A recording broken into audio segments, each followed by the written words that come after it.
We are live. Come on in, everybody. Come on in. Everybody share from my Bishop Davis. Somebody got feedback in the background.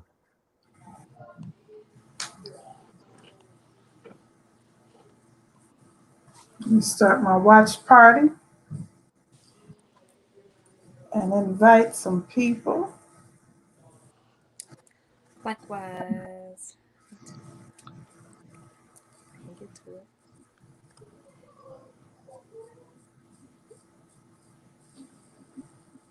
Do some great sharing on tonight.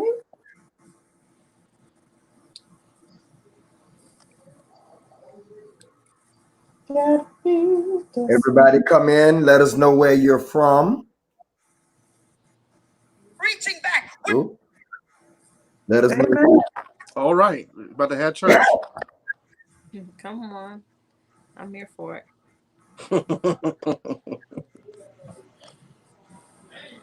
Let's share it. Everybody come in. Welcome to He Said. She Said. She Said. With Greg and Lola. Every Saturday night, 9 p.m. What's this? Is this our month anniversary or more? We've been out. This is our 5th show? I don't know. We've done a lot. Welcome. We'll invite our guests. Come in, invite and share. Come in, invite and share. Where's the feedback? Somebody's.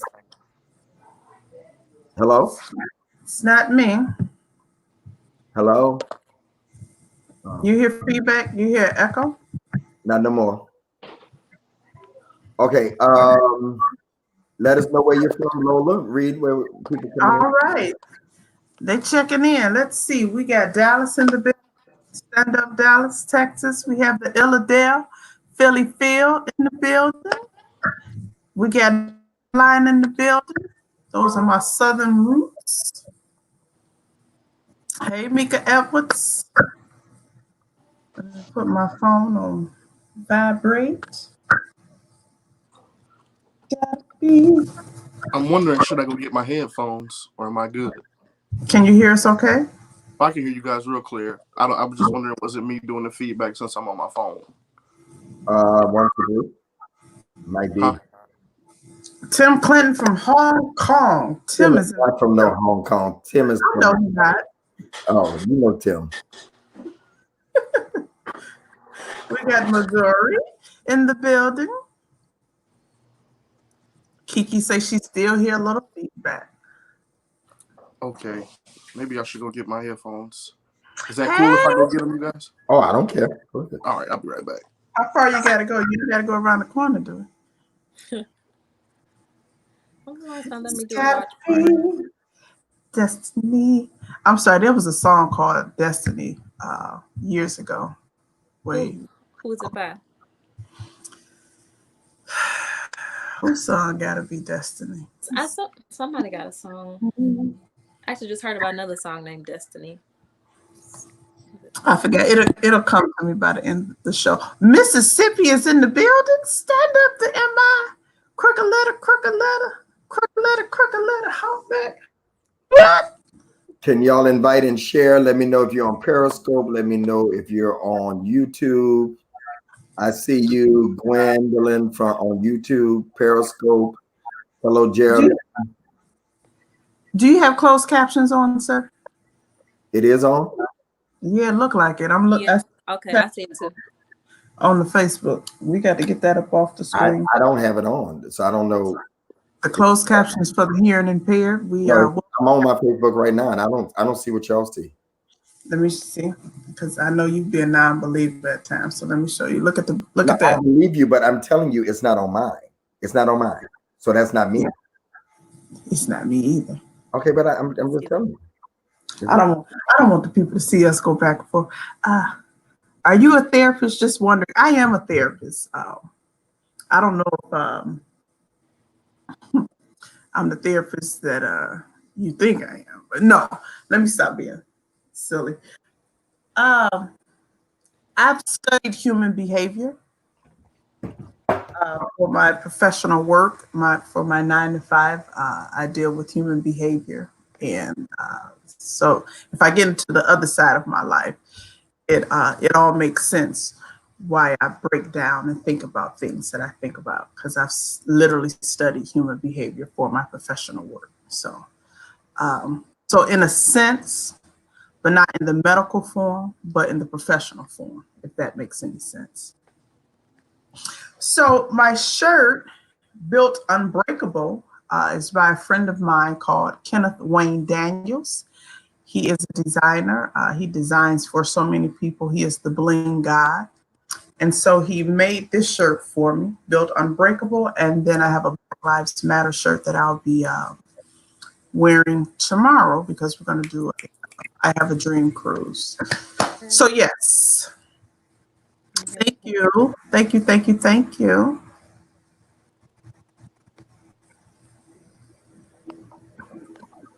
All right, there we go.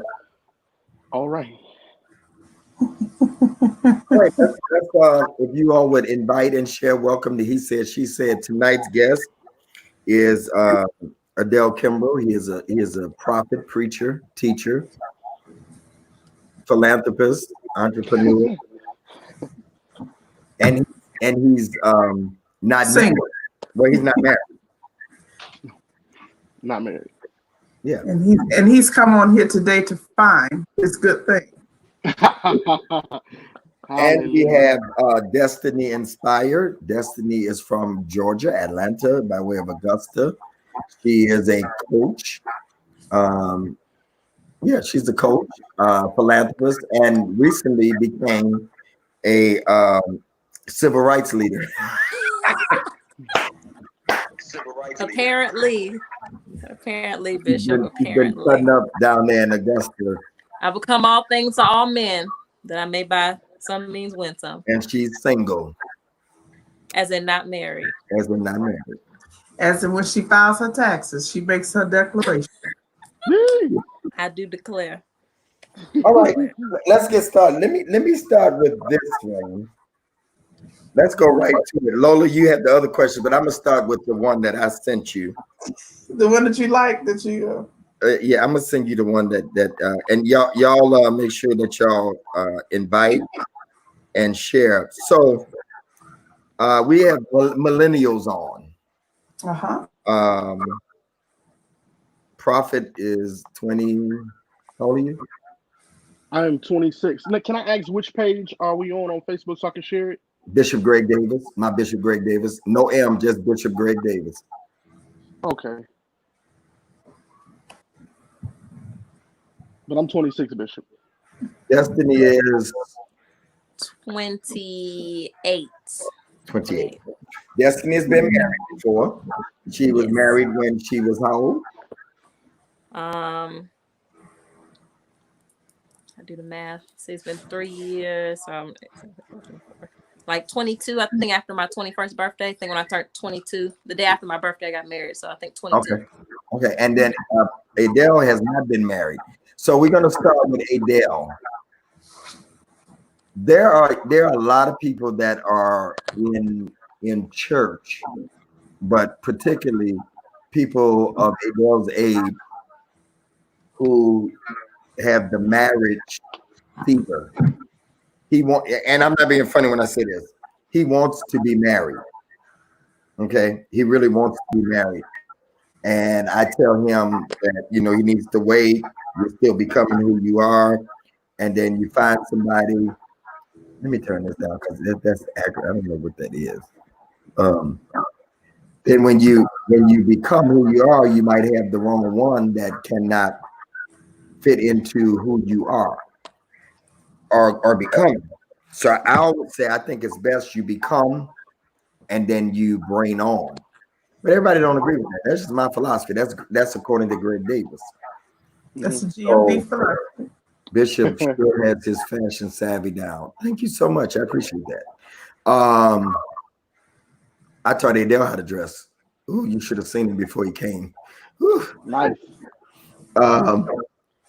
So why did you want to be married at this point at 26 years old, at a young age? Why? And then I want to pivot to Destiny and say and ask her, do she think 22 was the right age? Because both of these things, don't you think, Lola, kind of go hand in hand? Yeah, then I'm going to have some follow-up questions. Okay, as well. go ahead. These young people today. Okay, I desire to be married. You were better without them because headphones. Can you turn them up? you can barely hear me. Well, if you could turn or talk up a little bit. All right, can you hear me good, Bishop? Can everybody hear me good? No, but go ahead. No? Okay. I'm wondering, I think I can just put the audio on my phone and have that. Let me see. 1 second. Mike. Pay all that money. Okay. All right. I don't know. But so take them off. I saw Luther already. Don't discourage him. His flesh. His flesh might be burning. There's a yearning in that man's flesh. Come on. I'm gonna tell the truth. I want to hear from you. Luther. I'm gonna help you today.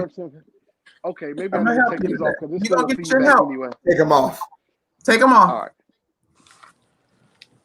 All right. Can y'all hear me? Yeah. That's better. There you All go. right. I spend all that money for jumbled up. Go ahead. I designed to be married, Bishop, because first off, I have a duty to God to be holy. That's the first thing. And, I get lonely sometimes. I travel a lot. And, I desire to have that person either to travel with me or when I fly back home, have someone. And then this is just a real, this is just us being real, Apparently you right? don't watch our show. Yeah, okay, so let me pause you for 2 seconds because I need you to understand who you talking to and what you're dealing with tonight. Tonight is Saturday night. It's Saturday night. It's right around 9:14. Okay. All of us are saved. All of us love God.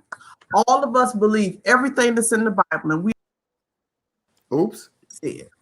She got dropped off. Go ahead. The devil. I'm right. We all love what's in the Bible. Oops. I'm sorry. Wait a minute. Jesus. We believe it, but we are free. Whom the Son has set free is free indeed.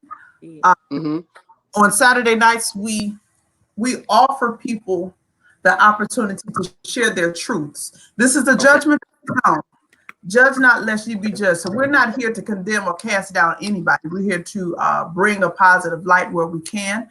We're here to bring where we can, but we're also here to help where we can. So I need you to be free. Don't get on here and be all super, what they said. Just come on and okay. Well, let me. Okay. All right. Okay. So I'm gonna be real. A lot of prophets, a lot of preachers, they are known as whores. Speak on it. Okay. So in order for me not to get that stigma, on my name, I would prefer to be married so that I can do what I do with my wife and not have a bad name. I hear. And there are a lot of married hoes. Yeah, because hold on, let the man talk. Because I was going to listen for him. Let the man talk. You're right about that, Bishop. I don't want you to think because you're a single man and you may have dated 2 or 3 or 15 women that automatically makes you a hoe, because that's not the case. A single man can go and come as he please. He can explore and gather as much data as he please. That's not what makes you the hoe. It's the handlement and how you treat the women that you've encountered that you begin to develop this title. If you've handled everybody with love and care and kindness, then your name is not going to be bad. But if you begin to degrade, disrespect, and defame the character of women, then that's when your name starts changing and you start getting that negative connotation associated with you because you're single. You're 26 years old. You don't know what you want. At 26, what you like today, I guarantee at 36, you're not going to like. You're going to be like, I can't even believe she was attractive to me. I mean, it changes. So when you hear Gregory Michael say you need to wait, he's not saying that you shouldn't necessarily do it, but he understands in life you're going to continue to grow. And as you grow, some of the things that interest you today will change. if you get married at this age, you need to be with someone that's growing in the same direction that you're going in. Because Let him finish. What's your reason other than that? My reason is, you know, that emotional support, and I think that when you meet a woman, the right woman, I think that she will, you know, compliment you and, you know, help you. Like, for example, I may not be that good with finance. I spend a lot of money, so if I know that I need to get that under control myself, but I'm praying that the Lord would bless me with a wife that is really good with that. And the places that I'm weak, she can be strong, and the places that she's weak, I can be strong. So not only for that emotional and to compliment me, but also, of course, me being a young man, I desire to have that the physical part as well. So those are the two the biggest reasons in, you know, my book, because I like Paul said, and I'm not trying to be deep, but he said, you know, I'd rather you get married if you feel as if that's a place in your life where you desire to have sex, you know. So that is the whole connotation. So you want to get married so you can have sex? No, that is a part of it, though. Legalized sex. Legalized sex. Absolutely, that is a part of it. That is Does about. that come from your background, because you come from a Pentecostal background, and they tell you, you know? I'm just No, it doesn't come from my background. It's something that I've desired of my own volition. So it's not because of the church that I grew up in or anything. But I believe holiness is right. You know. Do you want to fall in love and do all of that too, or you just want to jump into getting married? No, I want to fall in love. I want it to. This is gonna be kind of funny, but I want it to be like the movies. I know it's gonna be hard times and things of that nature. I got friends that's married, and most of my friends that are married are not happy. Okay. Okay. So if you know that, then why do you still want to get married at this point?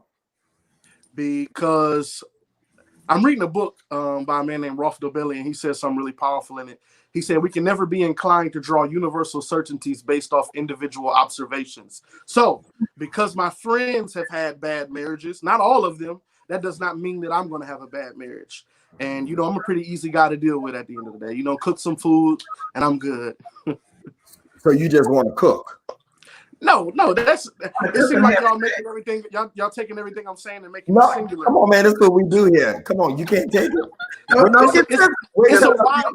Wait till I read what Luther just said. Let me say this. Carlos Shipman said, make sure. Now, this is not, to be honest, seriously. Major this is a good statement. This is what I tell you all the time. Make sure they are equipped for your destiny and not right now. That's right. That's right. The only thing that we be trying to say to you, man, because we done been there. I've been there. I've been there.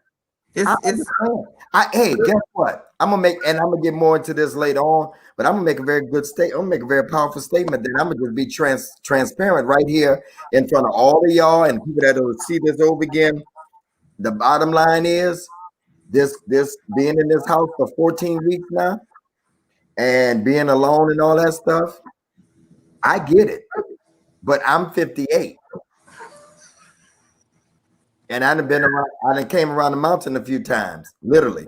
and I know a little bit better now than I did then. And so that's the only reason. But I'm not knocking you. Prophet McKenzie said, "Oh, freaky prophet that want to be legal free." So are you happy, Bishop? Are you happy by yourself? No. He's not. Okay. No, Lola can answer that. No, yeah, no, I'm not married, but I mean, I'm not happy by myself. I just signed my 6th year here where I'm at. This will be 6 years. Is it 6 years already? This will be 6 years at the end of this, yes. And you think I've liked being here by myself, especially now when I'm not going out, but maybe twice a week, and I go running every day or walking? No, I'm not. I don't want to lie to you, but I'm not. Here's the truth. Here's my truth. I'm not willing to make the mistake of just because I'm unhappy. Unhappiness can be the reason to put you into something that will make you more unhappy. And you have to also be careful of the expectations of others. And what I mean by that, when you grow up in church, as we all have done, you grow up in church. And like I said earlier, we believe what the Bible said. It's not up for discussion or negotiation. Desires to please God. Okay.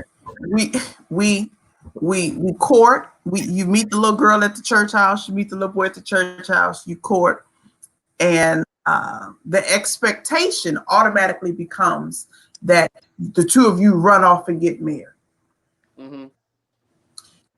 And it's a wonderful expectation, but someone said it earlier. Are you prepared? And Destiny will be able to talk to this because she got married at 22. She's 27, you said you are? 28. She's 28, and she's divorced already. And the question becomes, were you prepared? Are you prepared? There's many things in life that we want, and we want them bad. There will be people that you're going to encounter and you want them and you want them bad. There's dreams that you have and you want to achieve them and you want them bad. But are you prepared for the very thing that you want? Are you mentally prepared for the very thing that you want? Are you emotionally, are you spiritually, are you financially prepared for all of those things? Because we watch so much TV and we've seen so many situations and scenarios and we see it and we think it's easy. And so we want it. But then when you get it, you be like, whoa, whoa. Whoa, because I guarantee the three of us that's been married, we did not get married to get divorced. When we stood at that altar and said, I do, we never wanted to say, I don't. So listen, let's read this, please, before we go to Destiny. Destiny, you up next. Can I have a piece of this? I thought you would. I thought Did you Lola want me to would. read it? Read. Just because your relationship did not work out because it wait, servant, wait, hold up, read it again. I love this show. Just because your relationship did not work out because read it again, servant, like it was wrote. Let me tell you something. Just because your relationship did not work out because it was not ordained by God doesn't mean God would not send him the right mate. That was y'all. That was y'all. First of all, who's y'all? Okay. And we should be able to give our opinion to him because we've been where he's going. That's what's wrong. People don't listen to people that have messed up. Okay. We're not saying, I'm even not telling him anymore that I mean, if he wants to get married, that's fine. But we brought him on to give his perspective and we give ours. That's what makes this interesting. That's what we do. Yeah. And here's the other thing. This is Greg Davis. This is not Destiny, know what I'm going to say, because I just was on her show. This is not Destiny. This is not Lola. Lola know what I'm going to say. And Adele knows too, if you know me. Anybody that knows me, God don't send mates. That's my belief. We serve a free will God. We get to pick and choose what we have. I learned this in Sunday school in the Baptist church. We are free moral agents and God gives us the right to choose. The Holy Spirit gives us discernment. What we need more of is discernment to pick the right one. And that's all I'm saying for Adele is he's gonna make, let me tell you this, what I do know about him, I kid with him a lot. He's gonna make somebody a great husband because he's a giving guy. He seriously, he just wants somebody to yeah, you better take it. He's gonna give me the compliments. He wants somebody to love him. But go ahead, Destiny. Destiny has been where he's trying to go, and at a different age view than me and Lola. We consider just old people. Yeah. What is it you would like me to specifically speak to, Bishop? If you would speak to him, your 22-year-old, if you had it to do again at 22, would you have done it? And what would you say to him? Did you get married too early without knowing where you were going? I would say yes or no. Yes, because I met my husband at 19. Again, to give context, there was a bit of an age gap. So at 19, evolving with the same person, you still don't know as a young woman who you are at 19, who you're going to be. You don't know. It sounds cute, sounds like but you're not the same person that you are going to be. And so what my problem was that I can speak to personally is that me not solidifying my identity fully yet, me not really, and not saying that young marriages cannot work. I know some that do work. However, especially when you're called to do something in ministry, or not even in ministry as far as like in a pulpit or on a platform, but as far as something that God gives you for people, to minister to people in some type of way, whether it's a gift, a service, a talent, whatever that is, you have to understand that where you are now is not where you're going to be. And so what I did is I selected someone, again, my free will, my free choice. I selected someone who matched my present, and not my destiny, not my future, not where I was going. And so the problem came in is as we began this journey together, we were not equally yoked. And a lot of times we talk about equally yoked in the sense of only spiritual, like you have to be spiritually equally yoked on the same level. But there are so many other ways to be unequally yoked. And my philosophy is, just because two people are saved don't mean they belong together. Because to me, being saved, that's a prerequisite. Like, that's a given. Like, that's a hands down. That's a non-negotiable. But just because you're saved and I'm saved, that does not make us compatible. That just means that's the base requirement, Sometimes when you go to school, you got to have prerequisites before you can even consider doing anything else. So that's what it is. And so we were not equally yoked in a line. Where I saw myself going was not where he saw me going, where he saw us going, where we wanted to go. And so that came from me. I can take responsibility on that portion because I was not careful in my selection at 19, and then even into marriage at 20 something. So you have to be with someone that you can be compatible and that you guys can grow together. Because if one person decides to grow or they're going further, the other person is not, that's how resentment sets in. That's how discontentment sets in. That's how all of these things start to set in, because you were not equally yoked to begin with. And again, you guys said it, they have to match your destiny, not your history, not your present. You have to look and say, does this person have the potential and the capacity to grow with me?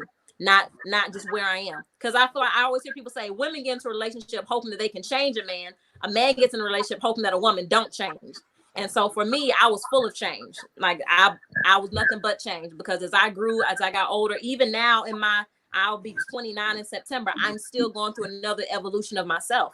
And so if I'm not careful in who I select, they can become so accustomed to a current version of myself until they won't be able to accept the future version of who I'm becoming. And we're always becoming. Carol Dweck, the psychologist, says becoming is better than being. So if you get stuck in my being and who I am now, you're not going to be able to accept who I'm going to become. That's pick me. Ooh, Lola, pick me. Please pick me. Greg, line one. Please pick me. Greg, line one. Okay. Adam did not read. Adam did not choose. I mean, not as in not. Adam, I need you to understand, Adam did not with two T's choose. He did not choose. The Bible says, I will send you a helpmate. So Adam did not choose. So what you've said is incorrect according to this statement right here. Okay, so Adele, Red line one. Go ahead. Any preacher would know what I'm getting to say, and even though I understand you, but let me say this: what you're saying right now, and no disrespect, we love you, so you're a great supporter to the show and to my ministry. But let me say this: there was nobody before Adam. I was gonna say, how many options did he have? So God had to choose for him. There was nobody. He had to go get him from right here, so he didn't have no options. After that, there was no other option. So that's not a good. I understand what you're saying, but we have to use the text contextually. We have to understand the historicity of the whole thing. There was nobody else. There was no other choice. So God had to choose for him. He had to create. He had to pull him from right here. Right. But let's talk about this. Let's talk about this whole idea y'all keep saying about you got to pick somebody that's not for where you at, but for your future. Many of y'all, how do you even know your future? Life is so you can't predict what the future is going to hold. Prophet, now I'm gonna walk with you for a second. Now the saints of old would say that she could see. And some people call it visions, some people call it seeing. I believe that God has gifted some of us to see where our life is going. You can almost see some of us, not everybody. Everybody don't have that. But when God gives you visions, He's already made the provision for where you're going. You've kind of had a glimpse of what tomorrow's look like. And with that glimpse, there's a particular work that you'll be able to do to get there. It's not just going to happen, but I believe God can kind of show you your tomorrows. Some people can see it. I'm gonna just say it like that because I ain't trying to get super deep. You understand what I'm saying? Have you ever been in a situation where you've seen something before it happened? And that would be the reason, y'all there? Because everybody looks froze. That would be the reason why, son, I would say to you that you may not be ready if you don't know that God is going to give you vision, that you would know where you're going. Yeah. Because all of us on here, I speak for myself. No, I think all of us know kind of the glimpse. You should have a glimpse of what would fit into your future. You know where you're going. It's called what Lola just said. You have vision of your life. And when you have vision, you know who you want to share that with. That's all we're saying. Now, I'm not sure which way you're going with that, Dr. Eve. God still allowed Adam to give her a name.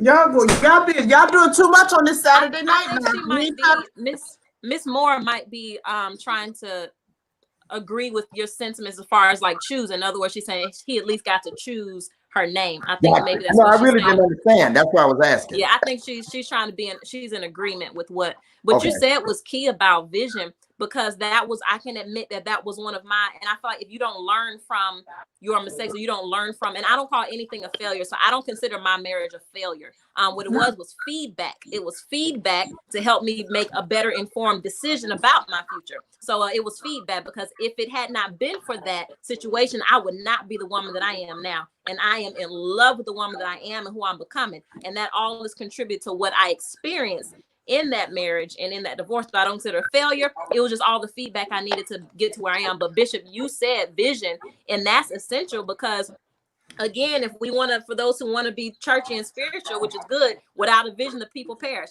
When I didn't have a vision for where I was going with my life, if you don't know where you're going, any road will lead you there. So for me, I was like, good man, I love him, he loves me, we can make a happy family.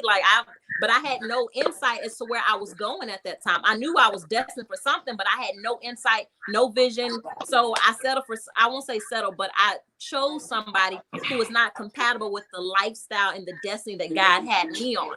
So what I do now, this is not something that they would ever really be okay with or agree with, or they were even going along with, because their vision and my vision, it was not compatible. So you would have disagreement in the home. It would be hell for you, because you wouldn't be. It was.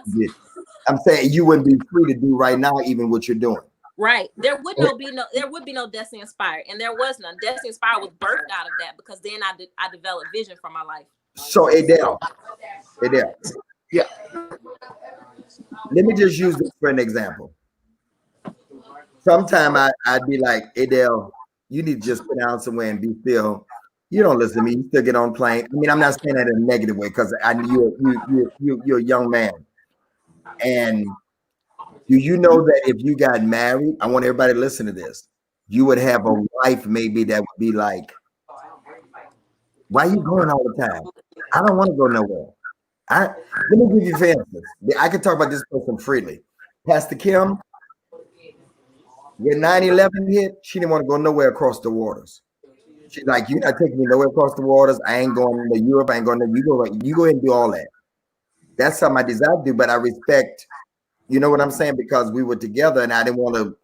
So do you know that takes, if somebody, it's like unequally yoked. So do you realize that person could stunt your growth, or say to you, are you okay with that? If you got married right now, I mean, honestly, seriously, not just for the show purpose, but are you okay with that? Is anybody okay with that, marrying somebody that's going to hold you down?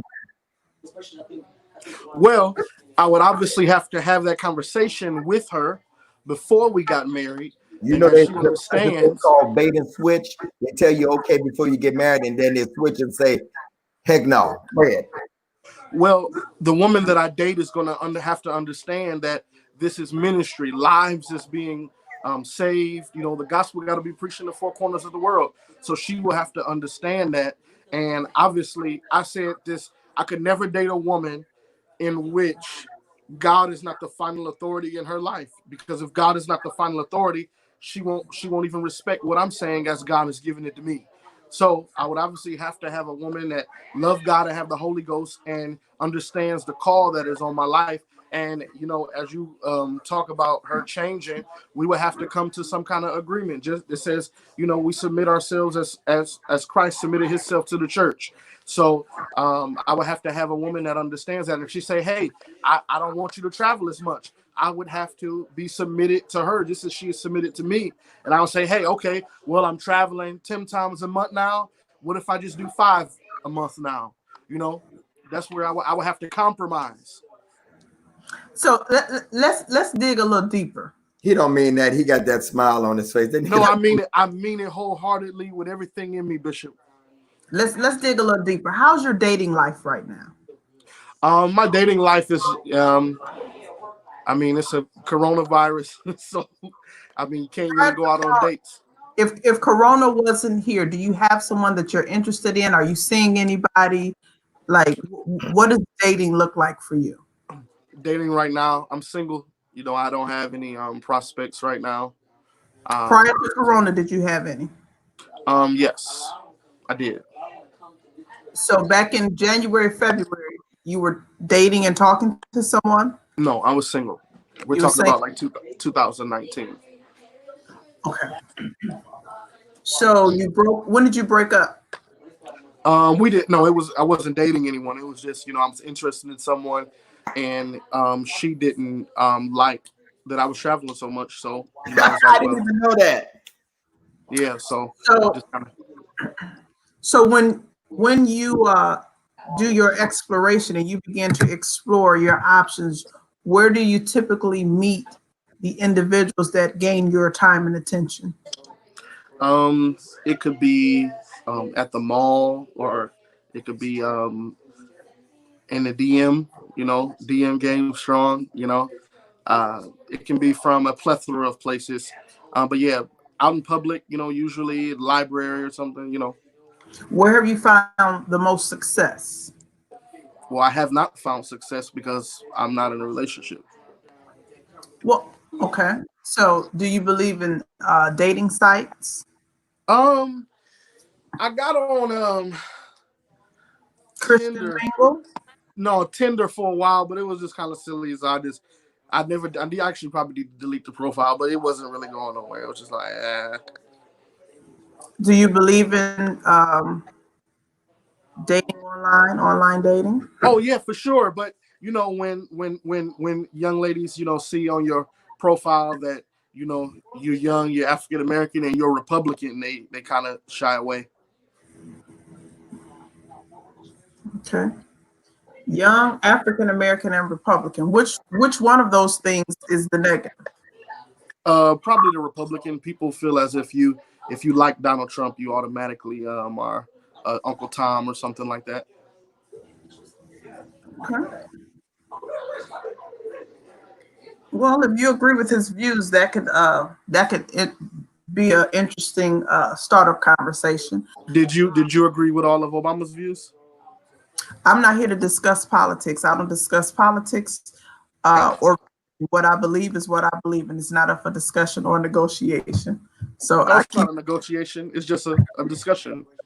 no. That's what I'm saying. I don't discuss politics Okay. and Christianity because what I believe, I'm saying it's not up for discussion or negotiation. It's what it is. And then we're And not I here to talk we about. discussed some, and that's a poor sorry.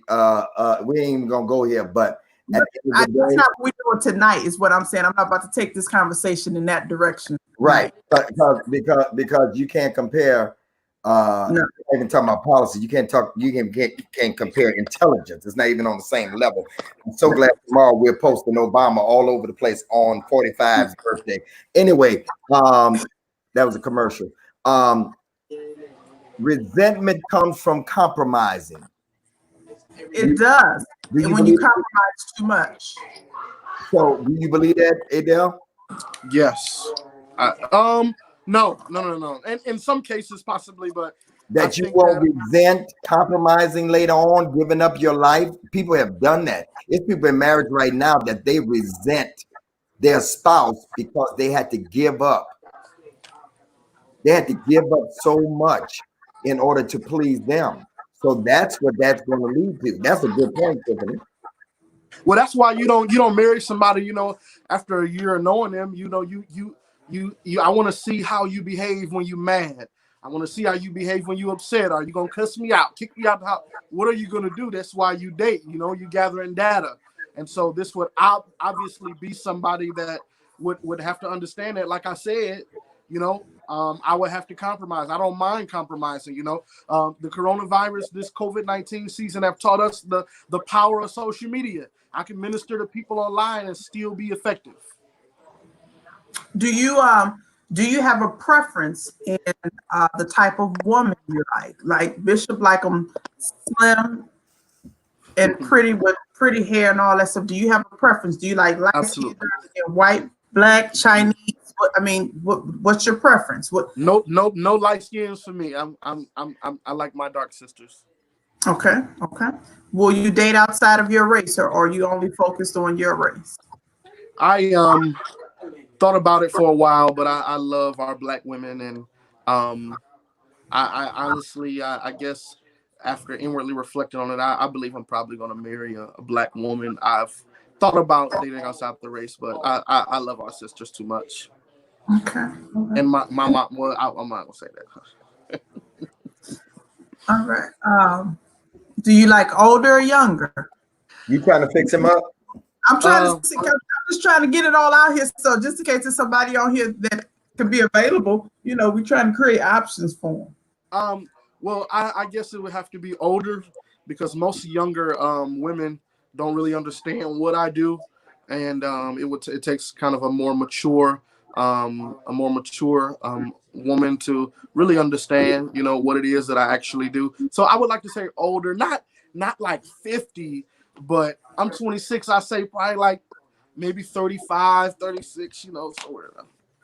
The reason, so someone asked, am I interviewing him? Before we even started and went live, he had mentioned that he was single, he's looking for somebody, and like he really wants help in this area. So I'm asking these questions based upon the conversation we had before we went live, because there could be someone on here, because we was like, we're gonna help you find somebody tonight. Somebody on here that that could be really interested in him. Instead of doing all them questions, Adele, Yes. what is your perfect scenario woman that you want? Love God.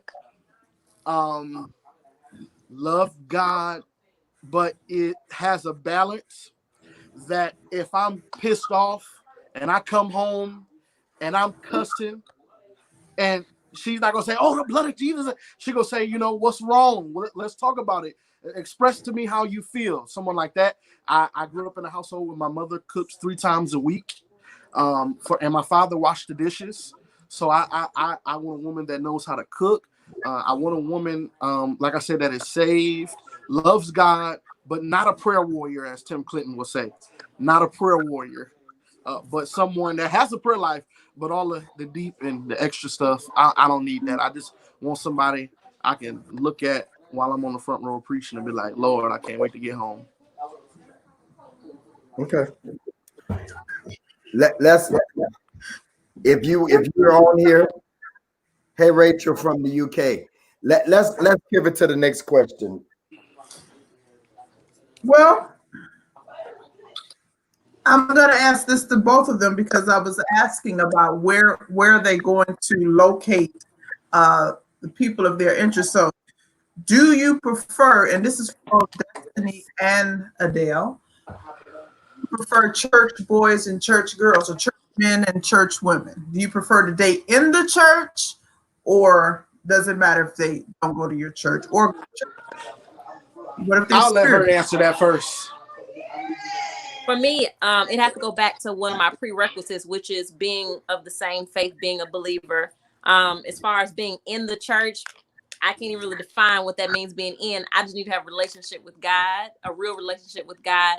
I've done both. I married somebody who was not particularly in the church. You know, they were in there, but they was not in the church. And for me, when I meet a man or when I become acquainted with a man, I don't want to know his religious background. I want to know his faith, but again, that's a prerequisite. But outside of that, like I always say, I want to know the man, not the machine. Like I don't want to know if you're in ministry. I don't want to know your accolades. I don't want to know your accomplishments. I don't really care about any of those things. Like I want to know the man, not the machine. So I want to know who you are as a person. So the foundation has to be of the same faith, a believer. But as far as if I met you inside of the church, outside of the church, that's really not a thing for me. I'm not too hell bent that you have to be in the church. You just need to have a real relationship with our Lord and Savior Jesus Christ, blood bought, born, you know. But as far as being in the church, I could care. I won't say I could care less. I don't want that to be taken out of context, but I've experienced both. And honestly, I can say what I've experienced outside of the church per se, as far as being in ministry or being really close knit in there, I've had better experience from persons who were not particularly in the church than those who I have encountered who have been in church, like in ministry, operating.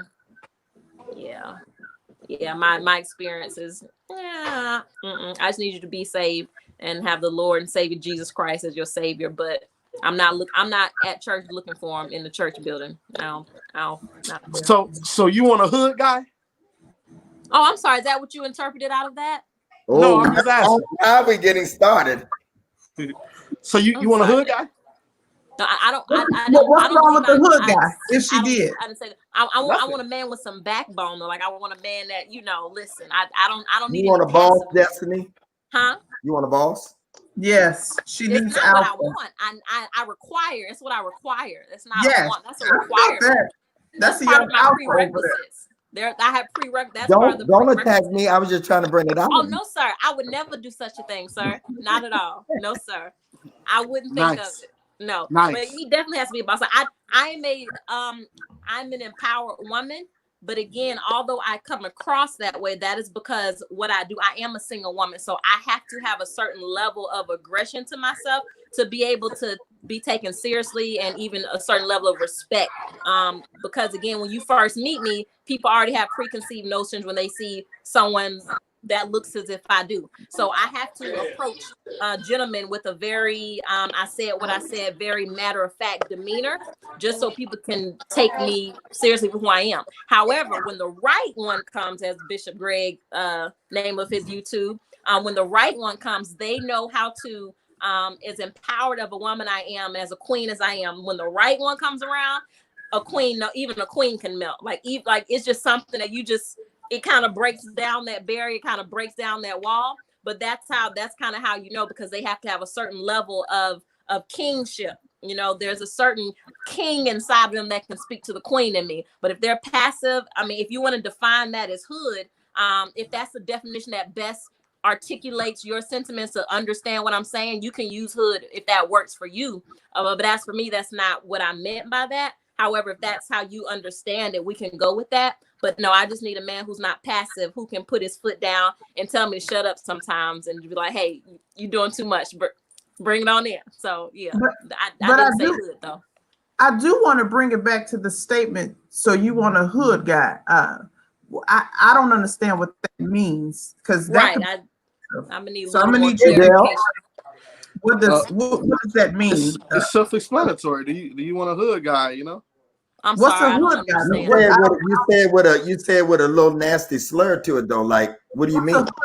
What's a hood guy? Because you said it as if we want to make the breakdown that may come from a different economic background. Right, we want to bring clarity in context. Yeah. So the social construct on this mean? live may be different, so you may want to break that down for those who may not have the same social construct. Got you. A hood guy is basically a guy, that grew up in the hood, kind of rough around the edges a little bit. Like I grew up in the hood, but I'm not a hood guy. I can be assertive at times and things of that nature when necessary. but I'm not a hood guy. I'm more of an intellectual, so I wouldn't consider myself Am I a hood guy, Lola? So you grew up Yeah. in the hood, but you're See, not a that's- hood guy because you're an intellectual. So I'm a hood we girl. define a hood guy. So a hood guy is not intellectual. So he grew up in the hood, but he's intellectual. So that separates you from the hood category. I need a little more Because clarity. wait. Anybody from Detroit know where Mac and Bewick is? Yeah, I'm a hood guy.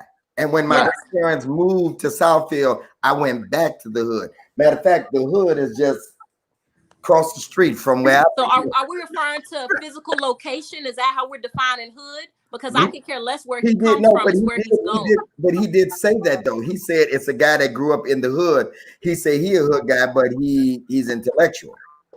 So he said he is a hood guy or he isn't. I thought he said he isn't a hood guy, but he grew up in the hood. What did you now say? I'm getting mixed into This is his statement, so go ahead. Yeah, that's what he said. I thought so. Can I talk? Yeah, go sure. ahead. Yes, Okay. Be clear. Basically, a hood. Somebody said hood rats. Yeah, a hood guy is basically the opposite of a hood rat. Okay, so I don't know. But what's a hood rat? See, let me tell you the problem. A ratchet female. Give me some chocolate teddies. A ratchet female. You about to look at Destiny. Destiny to put on her. Hey, let me help everybody that's on here. You know, I have a problem when people like we're living in the time where we're upset. And I don't understand how people can talk about Black Lives Matter. We need to be this, but we can't get ourselves on one accord. We look at each other and put each other down because they may not have grown up where you grew up. Mm-hmm. They may not have been afforded the same opportunities that you afforded. And I'm not saying you two indirectly, I'm just speaking in general, but we as people, we have to do better because until we learn how to respect ourselves, see, everything that I do is based on respect. Until we learn to respect ourselves, we're going to continue to perpetuate the foolishness of boy, she a hood rat, hood girl. It's because people lack exposure, they lack experience, and they lack opportunity that their choices and decisions in life can be different because it's nothing but the grace of God that separates you from somebody else, because by the grace of God, that could have been you. This is the very reason people don't like church folk, because church folk sit up and talk about, look at him, look at her, look at where he come from.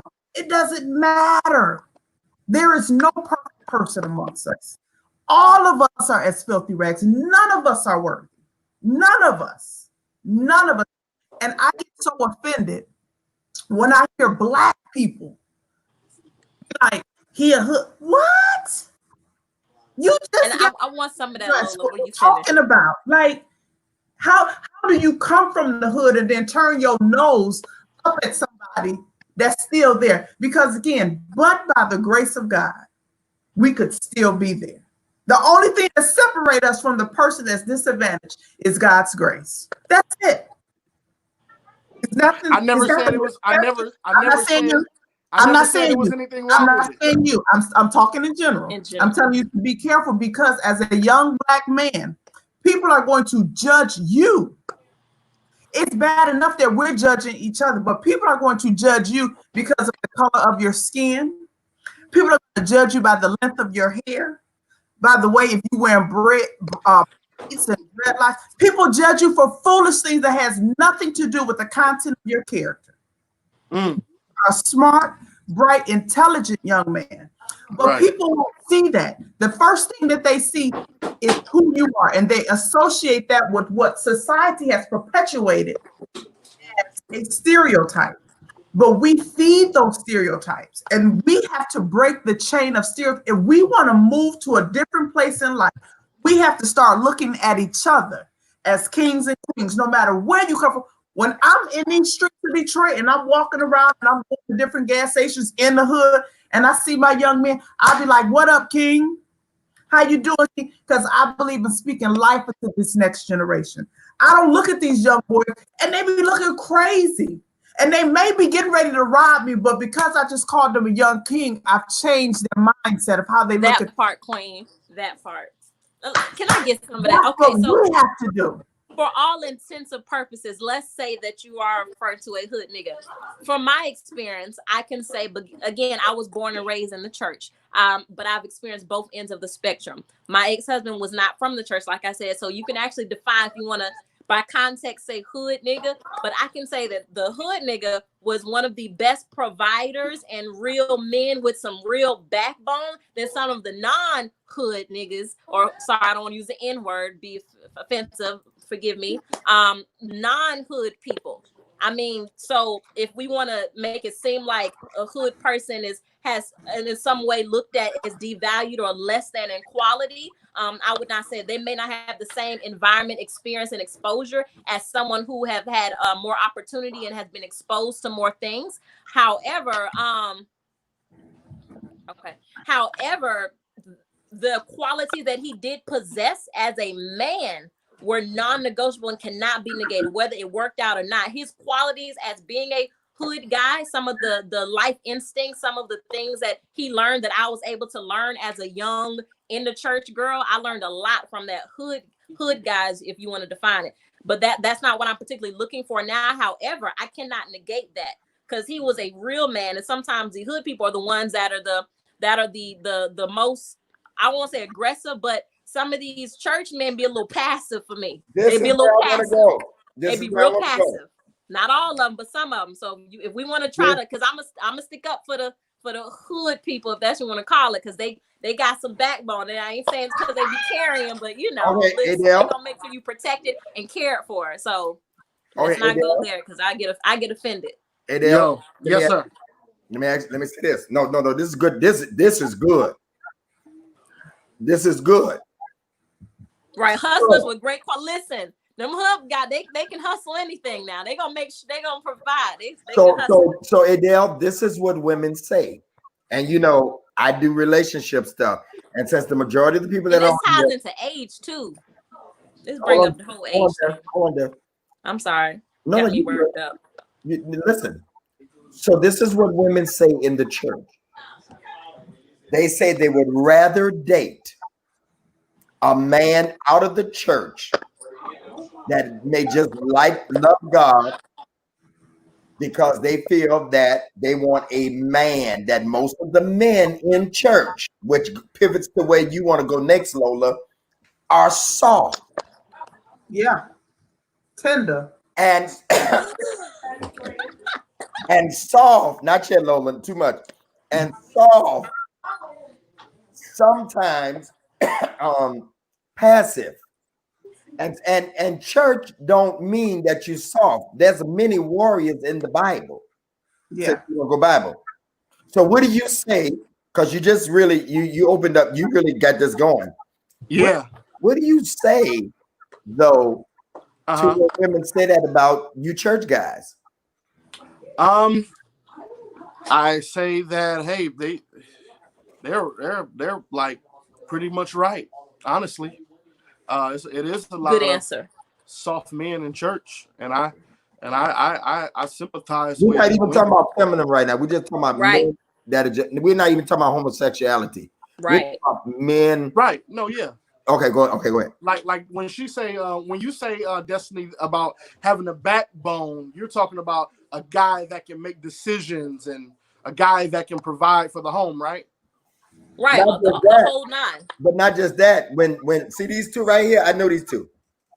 I know Dr. Eve. I know several people on here, friends and stuff. They need a man that's gonna say, hey, Lola, too much. I'm her brother, and we've been out, and I'm like, hey, too much. See what Eve putting? Eve said we don't like punks. Those are people that just let you do whatever.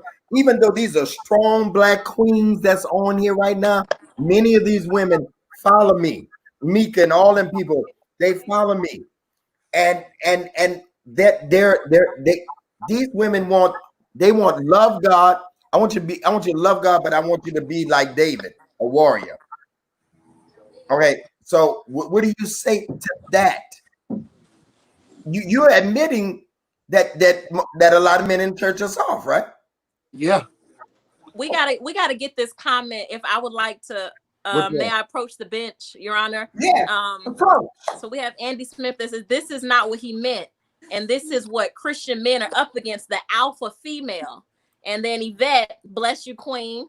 I don't think it's really what she is, that she's an alpha female, but that she wants someone that's going to make her feel protected. Facts. Being an alpha female, if that's what you want to call it, you know, by all means, for all intents and purposes, if that's what it articulates to you. However, I was born and raised in church. So I know the ins and outs and nuances. I see what some people don't always see. I'm a PK through and through, but I've also been on the outside and been with people who are not in the church, and I've seen the difference. So even when it comes to passive, not even just telling me or making sure I'm in my place, but passive as in, I know we use wisdom for everything, but knowing how to check people and put other people in their place, and I put other people before your family, before your wife. I see it all the time. I see it. I've seen it. Like, it goes beyond that. So being an alpha female, if that's what you want to take it to, I come from somewhere where women are overly submissive, like, and to the point where like you don't feel like you're even able to just have a voice or speak. Or so to call an alpha female at this point in my life,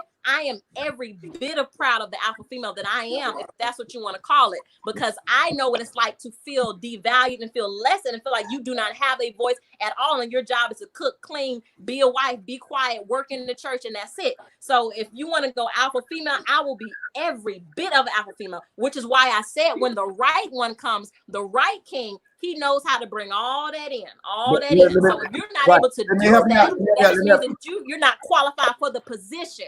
And so everybody's not going to be Minnie Mouse, passive, and just let a man do what he wants, say what he wants. You got the wrong one. One. Yes, sir. Yes, sir. Listen, let me go a step further. I don't see Sean on tonight. He probably out doing something. I don't know. Anyway, I don't see Sean on. But let me tell you, Sean is my armor bearer. Sean is my friend too. He's Lola's brother, friend. I'm Lola's brother. You know one thing I respect about Sean? Say it. Watch this. Sean is my armor bearer. I'm using this example. But Sean will tell me, Bishop, tell Pastor Dano, any of us, Bishop, I can't do it because I have to see about my mom. I got to see about my job. Boom, boom, boom, boom, boom. I respect that. You know why I respect that? Because he takes care of his mom and his home. And you know what that tells me? That tells me I used to think that was bad if somebody was said that to me as the pastor. I'm talking about the Bishop Greg Davis that Pastor Damon them know from the 90s and early 2000s. That's what he's supposed to do as a man. It's no disrespect to your pastor. There are some men, I have heard them, that let their pastors run their home. Your wife and your family comes first, and you should be able to stand up and say that. That's a real man. That's a real king. Pastor, I love you, but I just can't do it tonight. Me and my wife and family, we got so and so going on. Boom, boom, boom, boom, boom. That's a man. That's a real man. Seriously. All that ties into the word passive, Bishop. That's good, because I've seen men in church. That's another example, but that's right. Yeah, they're so gung-ho on doing the work of the Lord that they're not taking care of their family. They got, they so good being the priest of the house, but they're not being the priest of their home. And again, that comes the passivity. So all that's tied in. So if it's an alpha female who wants a man who's going to put their home first and not everybody else's wife in the church and everybody else in the church first, then I'll be that alpha female, because at this point I don't feel like I have to choose. Like, I'm not going to sacrifice even me personally, because I've been that woman to where when I was married, and this is what I had to take ownership for, because I was born and raised in the church and being submissive to leadership, I was more submissive to my leaders than I was to my husband. But y'all want to keep talking about the men in the church soft and all. But what about? And I didn't say all of them. We didn't say all, but women? You asked the question. Women? Did you want a hood guy or somebody in the church? You asked that, Adele. You asked that, my friend. What about the women? Don't know how to cook, don't know how to dress. I Y'all know just which ones beat you up on the talking about. men and like, oh, the men ain't this and the men ain't that. All right, okay, we feel the same way. What about you can't cook, you can't dress? What about that? You must be picking the wrong ones then, my Yeah. friend. So No, Adele, not me personally. I'm saying, but basically, he soft speak for yourself. No, but like I'm just saying, like You asked we're the talking question. about. We're following up the let me answer to tap your in. question. Let me tap in. Adele at 26. You may encounter a bunch of young ladies that may not know how to cook, may not know how to balance a checkbook, Mm-hmm, may still stay at home with their parents mm-hmm. because life. See, so it's in life there are generations, right? And let's different generations. Let's go as far back as the boomers. The boomers. The boomers' parents were the individuals that came out of the Great Depression, right? And when they came out of the Great Depression, I'm going somewhere with this. It's going to make sense in the end, everybody. When they came out of the Great Depression, they instilled in their children a work ethic so they would never return to that Great Depression. So the baby boomers are the ones that created a work ethic that we still live by today. Mm-hmm. But what they did when the baby boomers gave birth to their generation, they told them that you can become and do anything that you want. You can free your mind because they came through the civil rights era. So they no longer wanted to struggle with what the man said. So when they gave birth to their children, they gave their children a new perspective. Nice. And then Generation X gave birth to the millennials. And everybody thinks the millennials are crazy. And I tell people all the time, they're not. The millennial generation is the first generation that we have ever seen in our lifetime. What I mean by that, the boomers instilled in us the opportunity to question, because a boomer would have never questioned their parents. If their parents told them something, that's what it was the law, and it is not up for discussion or negotiation. But when the boomer had their children, they opened up dialogue. Tell me about what happened in school today. What did you like? What did they discussed a lot of things, so they allowed their opinions to flow free. When we gave birth to our children, I don't have any children, but the generation of the millennials, we taught them that you can truly do and be anything that you want. We taught them the entrepreneurial spirit. We taught them not to go and work for anybody. If you believe in something, you create it and you do it yourself. Millennials don't subscribe to that of what somebody else has said. They're in their own movement, and it's a beautiful thing. You guys are different because you literally are free in your thinking. And your free thinking, when you look out here to everybody that's marching, it's the millennials. Because you're free. That freedom that you have gives you the opportunity to tap into things that people only dreamed about and thought about, but you guys are the ones that's going to act on it. When you think about the people that you're dating, they're not thinking about cooking. You talk about why they're not cooking? That's not what they're thinking about. Well, they ain't the woman for me then. I'm not talking, I'm not saying, but you said why they're not doing that. So I'm giving you the reason as to why. That's not where that's not what they were taught. They weren't made to sit at home and I'm gonna teach you how to make this cornbread, I'm gonna teach you how to make these ham hocks, they didn't get that. That wasn't the priority because the parents did it for them. You already said that you need an older woman. Mm-hmm. And you want an older woman, what are you gonna bring to her table? And that's the only way he's going to find somebody that's doing. Because let me tell you something. Let me tell you the difference in me and him. Y'all ready? I just been sitting here waiting. I don't care if she can cook. Okay, listen to me. I'm 58 years old. I don't care if she can cook. I don't care if she do anything at home. If she's a professional woman, 1+1 = 2. I bring my one, she put her one in, we equal 2, and we can hire a cook, we can hire a housekeeper. You want somebody to be barefoot and pregnant, young man. Because I want them to know how to cook. That's no, crazy. next thing you're gonna say you just wanted to have your babies. It sounds like you just no. Destiny. It sounds like I just want a woman that know how to cook. So That's it. Why y'all making that so difficult to understand? What if she has Hold on. Lola, hold on. What if she can't, Adele, but you love her? Yeah. If she can't cook and I love her, then obviously I would have to make a compromise. But no, he said man up and buy and pay a cook to come and cook. That's the answer. No, that's not the answer. Oh, that's your personal opinion. That is not a personal opinion. That's a bar. No. In your definition, it is not mine. If you want to hire a cook, that's fine. I don't want to do that. I want a woman that can cook. Why is it that? Why? I don't understand why it's so hard. Y'all making it seem like it's bad because I said I want the woman to cook. And it's nothing wrong. I don't think it's anything bad. Yeah, I know how to cook. So I'm not worried about it. Right. So Listen. I don't understand what it is. I'm not saying it's anything. I'm a total package over here. So listen to what I'm saying. No worries there. I'm not saying there's anything wrong with it, but that should not be a prerequisite for a woman in the 2020s. In your opinion. Adele, let me ask you this question. Will you be the sole provider? Will she be able, will you pay all the bills or will she need to go 50? Yeah, that's not a problem at all. Okay. He wants an old-fashioned marriage. He wants to come in and yeah, he wants an old-fashioned marriage.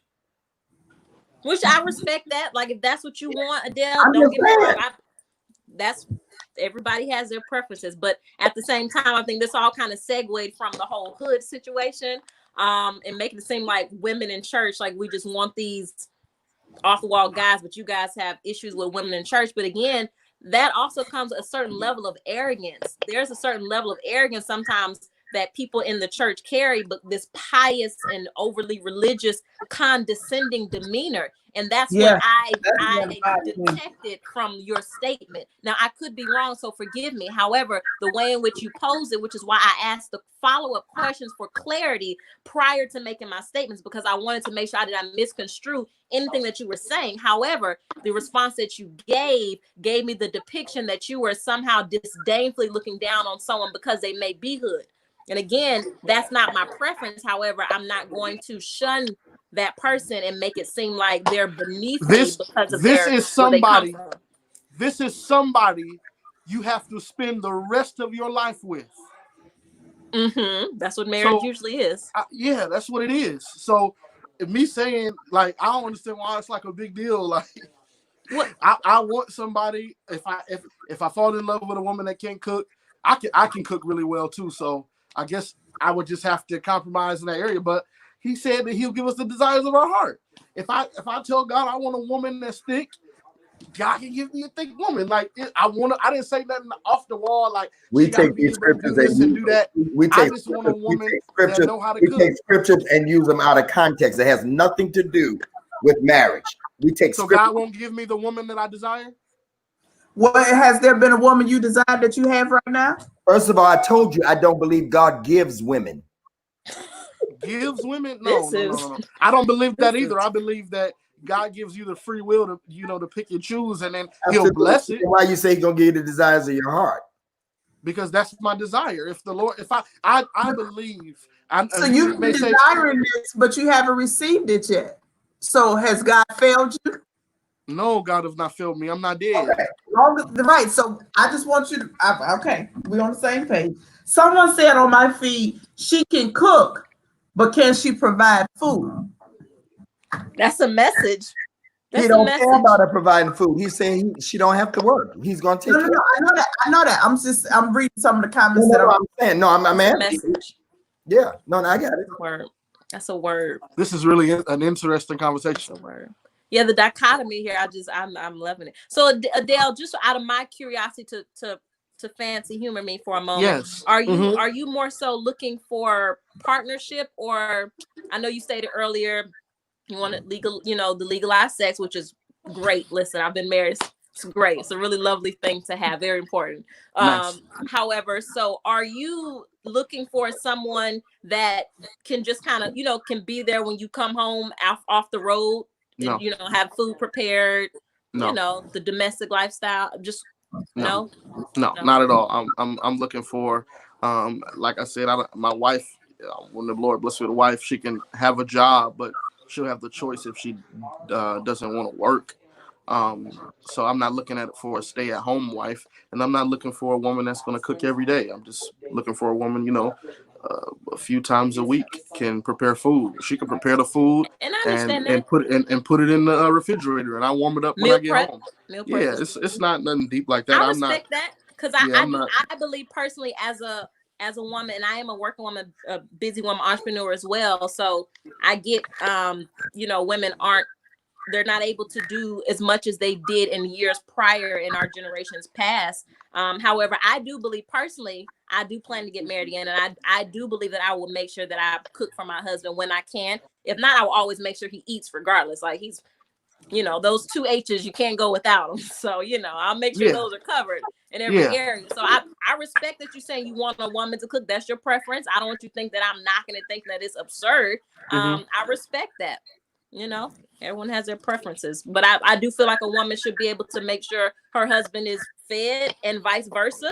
Like some days I'm gonna be tired and I'm gonna be like, hey, Destiny, I made you dinner tonight, I got Right. your bath water running. I'm gonna rub your feet tonight. So I feel like in the Exactly. generation society that we're in now, I think the mutualism, the symbiotic relationship of give and take, not just. I guess I'm old fashioned, but I'm not to the extent to where I think a woman's main obligation is to just do this. I feel like even the Proverbs 31 woman, she was more than just.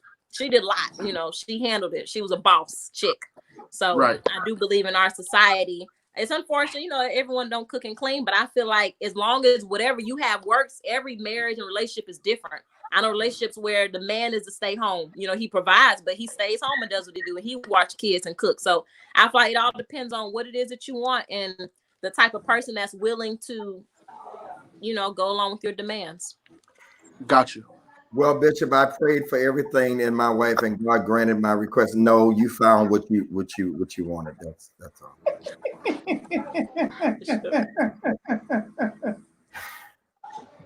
I just can't. It's nowhere in the Bible, y'all. It's not in the Bible. You show me where it's at in the Bible, and I'll go along with it. I don't believe God sends. Andy made a this statement. You wanna? Oh, it went away. What? Miss Andy had a Oh, there we go. It's a I guy. questioned him because Okay. he said God will give him the desires of his heart. But when women are approached, the first thing y'all say is, "Let me pray about it," or "God hasn't spoken to me yet." I don't know which one you're referring to. I'd never say that. He's right though. Andy's right. It is women that say that. And I'm sure some are, but everyone doesn't believe that though. So some of them do feel like God, and I think some people. Oh, Lola, please read this one. That's a really good question. Okay, I'm gonna read it. Can I read and comment, or I'm just gonna read? I want to comment too. Now, don't have me just do all the reading. I can't get in on it. Read, because let me tell you this. I'm here for it. Let me tell y'all this. When you come from me, be ready. Okay, because let me tell you something. I'm not Bishop Greg Davis right now. Okay, no. This is Greg Davis and Lola, and just make sure you're ready. Because okay, go ahead. Okay, I'm just trying to figure it out. Well, first of all, why are you listening? Hey, because listen, Fred Price. Hold on. Fred Price said, "I'm not looking at you. You're looking at me. So why are you sitting here listening?" Wait, I haven't read yet. I'm trying to figure out how can y'all give relationship advice and y'all all failed at relationships. Please go ahead. First of all, I'm a certified coach. First and foremost, I'm a certified coach. Second of all, I've studied human behavior. So there's no failures in life. Everything in life is about perspective and outlook. So anything that doesn't work doesn't mean it was a failure. It was an opportunity to gather data and experience and lessons so that when you get into another situation, you don't repeat the same mistakes of the past. How can you get better at something if you don't try it? So we're here to advise because we have a wealth of knowledge and experience. And with the wealth of knowledge that we've been able to gather through the years has provided us an opportunity to coach and develop the behaviors of other people. So they may not fall into some of the temptations or some of the pitfalls that we may have encountered in the past. So that's why you live life. Old mother used to say, baby, keep living. If you keep living, you'll be able to overcome some obstacles and some challenges. But you don't go through stuff and you not learn from the things that you've been through. And then shame on you to go through something and you're not willing to help somebody else overcome a challenge that's similar to something that you've been through. So we can sit here every Saturday night and provide this type of information because we're hoping that people will glean from the wisdom, knowledge, and understanding that we have in the topic that we have a lot of experience. So since Adele agrees with him that this is a good question, let me say to both of y'all. The reason why, let me say this. Walt Disney, who I study a lot, failed 300 times. Now, Lola don't like the word failure, but I'm good with it. 300 times, okay? Before he became the founder of a place called Disney World, which is a place where folk go and imagine. They teach them to imagine. The reason why I can speak for me is because of the experiences that I've been through. When you sit down and talk to a psychologist, they're going through the same stuff you've been through. The only difference is they certified to talk about it. If they talking to folk too. And so we're not here because we're giving so much advice. We're having conversation to make people think. That's what this is. And apparently you're enjoying it because you're in here. And we welcome you. We're glad to have you. But at the end of the day, Adele and Lennon, we have failed, yes. But there's a bunch of people that repost my stuff all over social media that loves it and gets my advice and DM me for advice and say they walked out of stuff just because of stuff that I've said. And I am experienced to do this because of the experiences that I've had. And no better person to tell you than somebody that has experience. Yeah. Oh, Destiny. Yes, sir. Thank you, Bishop Davis. So first of all, for starters, thank you for your submission of that question, Lennon. I appreciate it because I know as you are wondering that there are many people on this live and that will watch the replay who will think the same thing.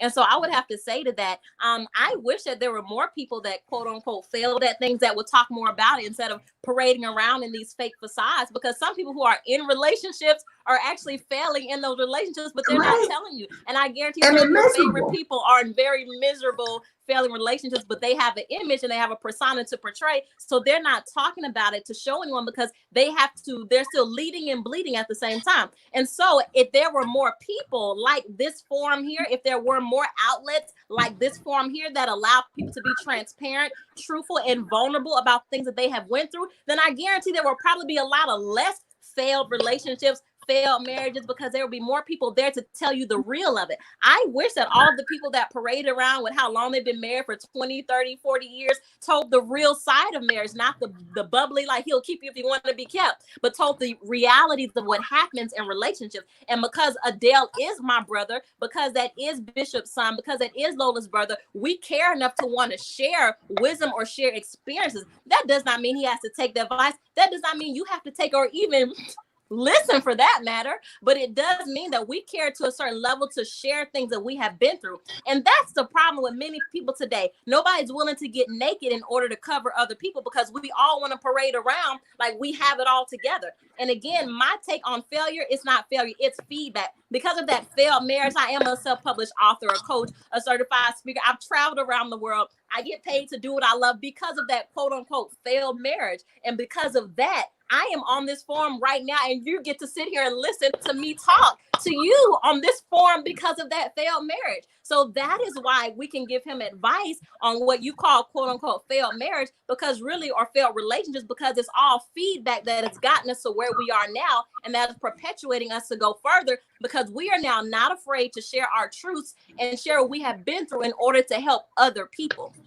So I hope that kind of, So the other thing is, I want everybody to get it straight.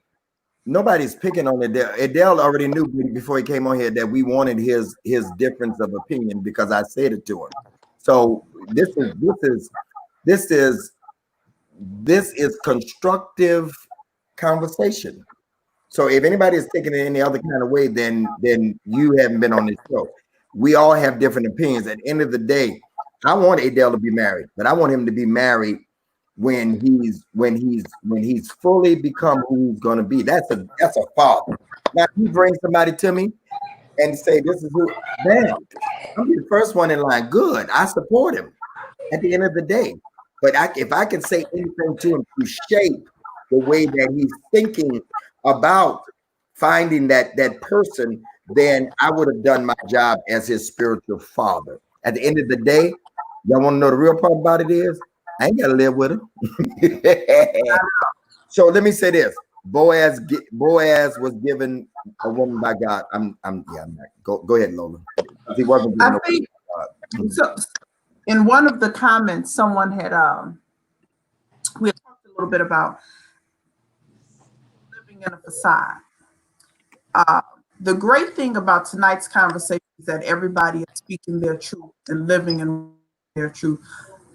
The worst thing about the church, hi, these are the views and opinions of that of Lola George. This is not Gregory Michael. This is not Adele. This is not Destiny. This is me.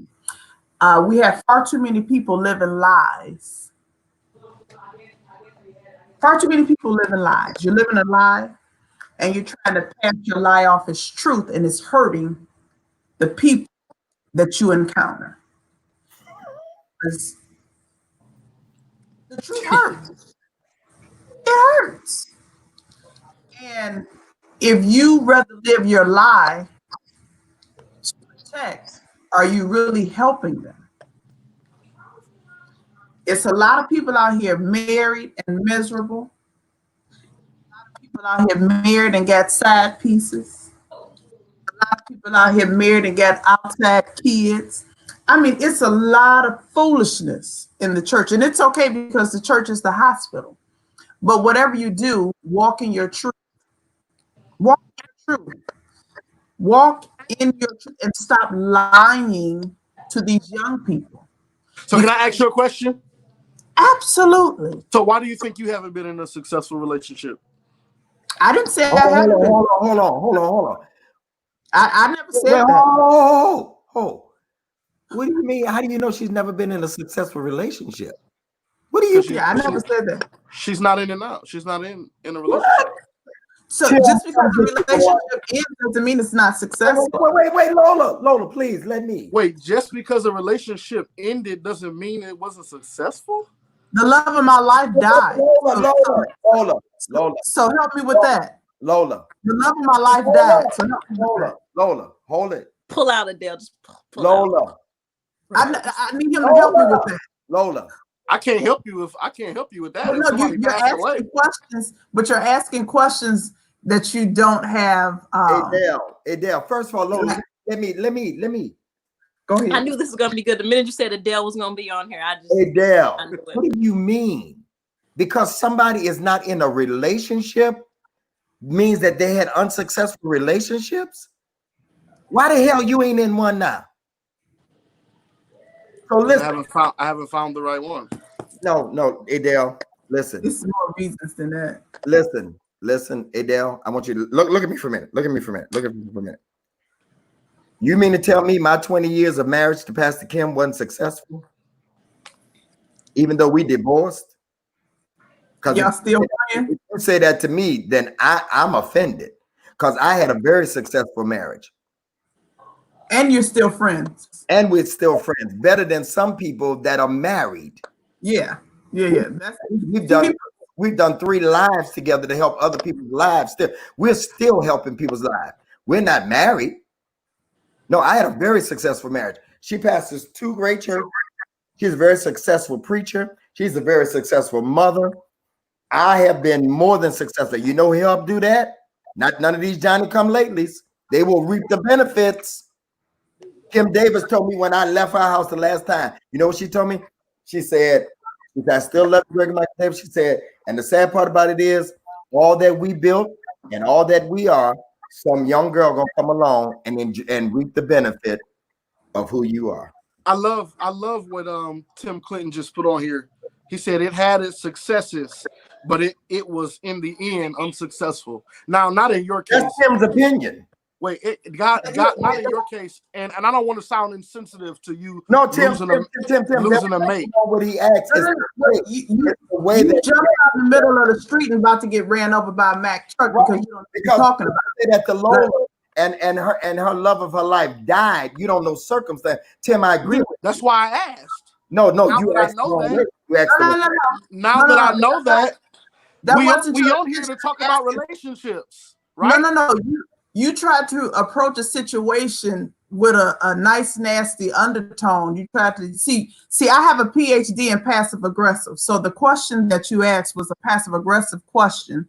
It was as if you tried to come for me, but you came with an empty gun. When you come, make sure you load it. You Write that one down. Tim, I agree. I disagree with you. I think I had a very successful marriage while we were married. Yeah, I'm sorry. We agree to disagree. Yeah, because everything has a season.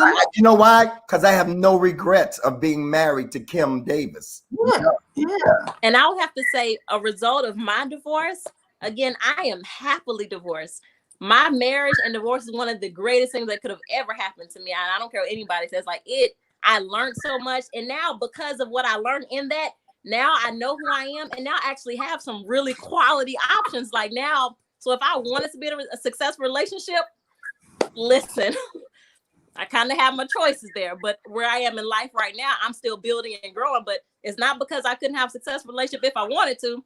There's offers on the table and they're really good. So I'm grateful for those unsuccessful because it led me to having even better options to even bettering myself. So I get what Tim is saying. I'm good. I get what Tim is saying in theory. And I saw somebody else comment. You would say because we're not still married, it was not a success. Okay. I agree, Martin. The staying together may not be, but I think it was very successful too. I am who I am today because of those 20 years. I'm sorry. That's what I would rather you sever an unhealthy relationship and maintain a friendship than be miserable in a marriage because you're trying to prove something to people that don't add any value to your household. And that's what happens so many times. There's so many people. We know people that are married that are miserable. All of us said this at the beginning. And it's because you may not have married the right person. And guess what? It's okay. It's okay if you married the wrong person and you all decide to split. But Lola, I don't think I married the wrong person for that. No, I'm not saying, I know you. I'm just saying. I'm not directing that towards you at all. But people think because you've gotten a divorce, you failed. And that is not true. Keep on living. If it is called failure, that's one of the greatest failures I've ever had. I'm so grateful for that failure. Keep on living, so and you have to lose sometimes. So I'm it's grateful not for mine. Listen, I'm good. There's 3 people on here that's been married. And I know if I pick up the phone and call Mr. C, that we were talking the other day, like that's my buddy. We went to college with each other. We grew. Life just took us down 2 different paths. That's all right, though. It's all right.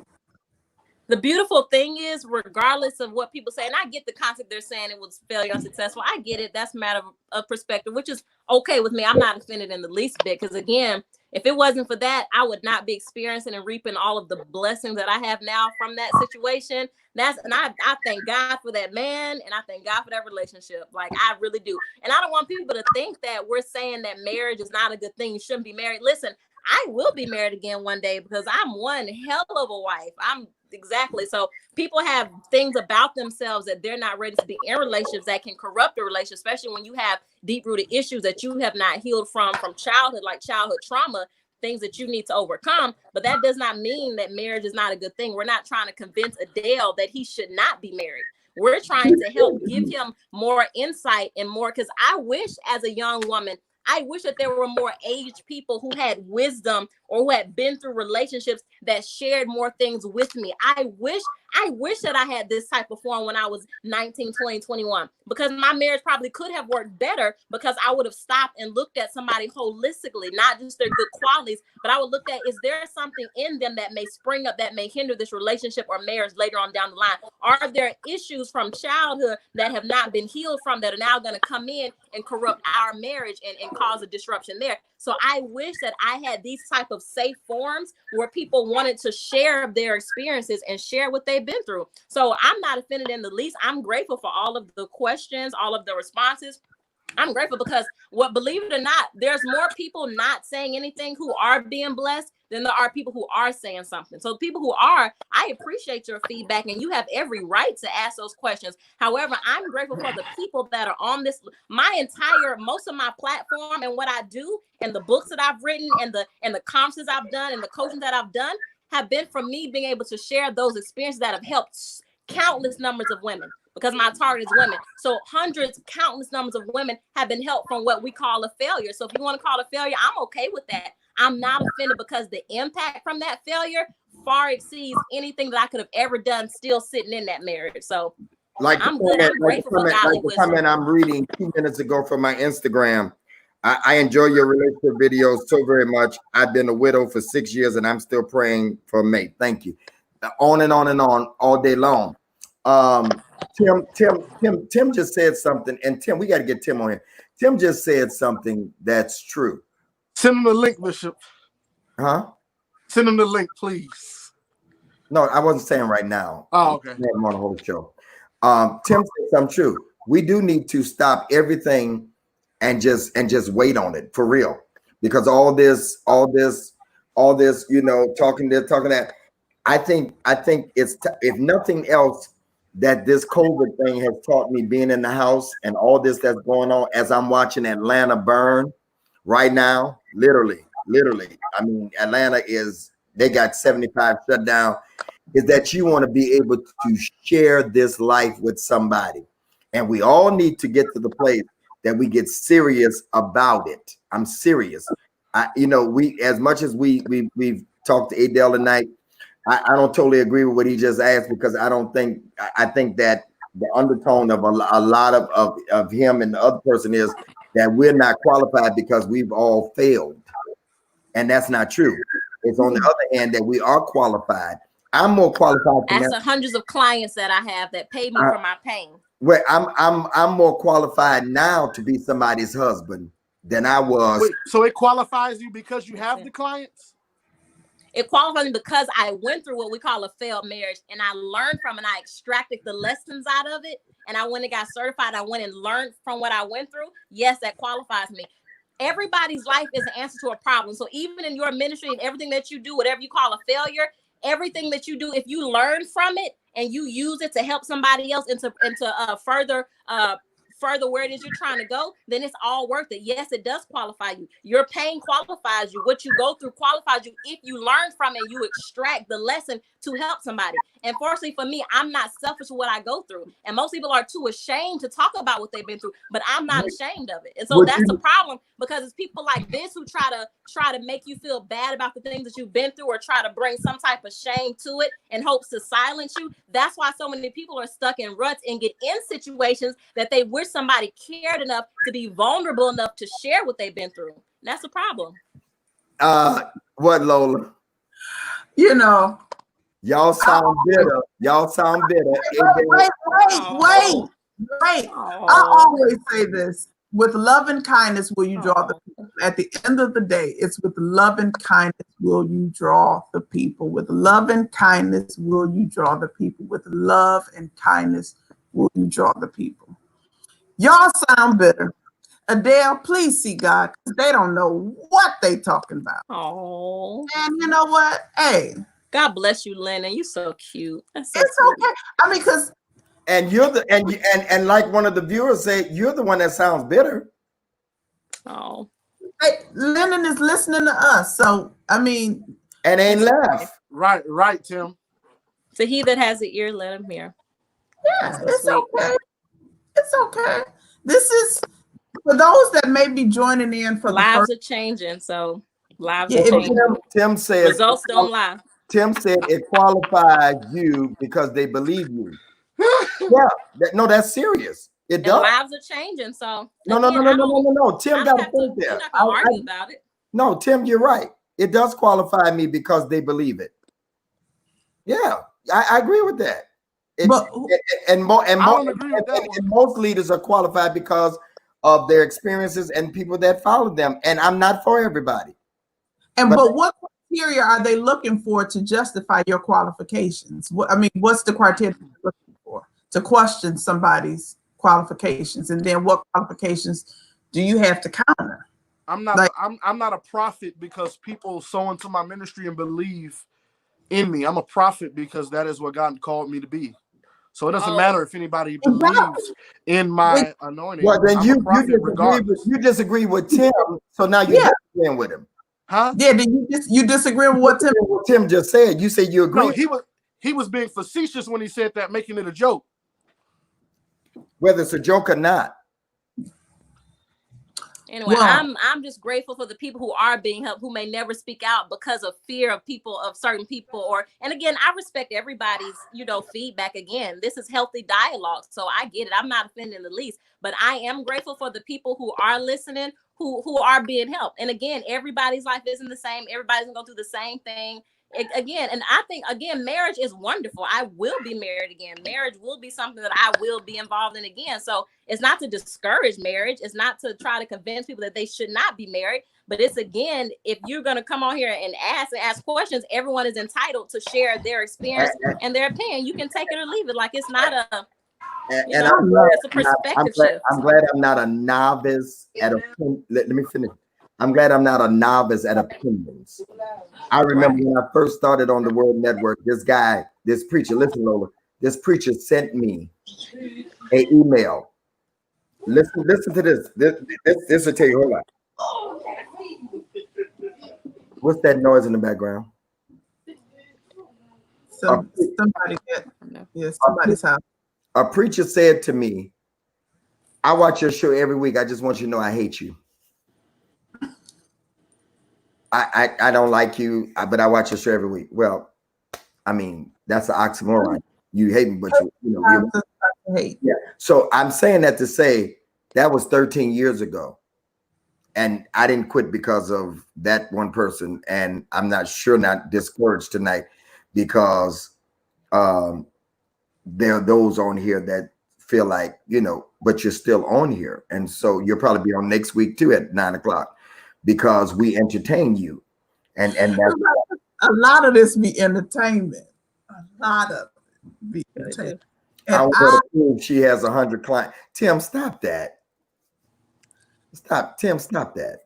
I have truly. I said hundreds of clients that I've helped, and it's okay if you don't believe it. I'm glad that you're very interested in what I do. I'm not offended at all. So just so you guys know, I'm very hard to offend. So please, I wouldn't be doing what I'm doing if I was sensitive or taking easy to offense, because I'm not. So. Hey, you're wasting your time with Tim. Tim likes antagonize. That's Tim. Don't. I think it's cute. And, I like it. Helping them along. I like it with the foolishness. It's enjoyable. It makes this even more enjoyable. Yeah. Okay, let's get back on track. So was that? Well, because it's almost 11. We good, Lola? Oh yeah, this has been amazing. I love it. Truly enjoyed Very it. amazing. Very amazing. I learned a lot.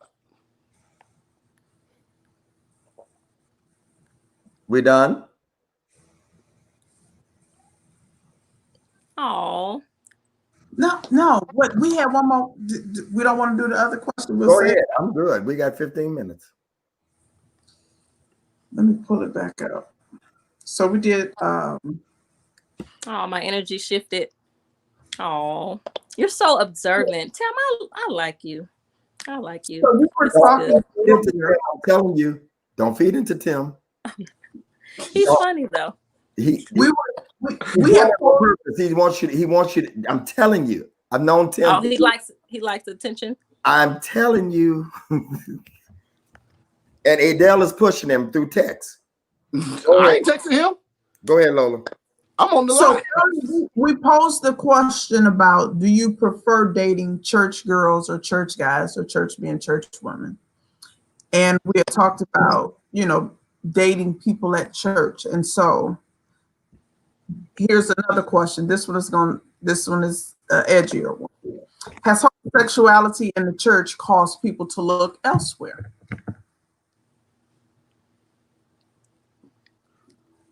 Say it again. Has homosexuality in the church caused people to look elsewhere for mates? Look outside the church. I can't Yes. speak for anybody on that. I think it has. I think that a lot of, that's one thing that a lot of women say to me. A few of my supporters actually have been like, yeah, it didn't work because I found out privately he was struggling with, men, and that affected our relationship. So I think that does hold some weight. I don't think that happens a lot, but I do think it kind of does happen a lot. So,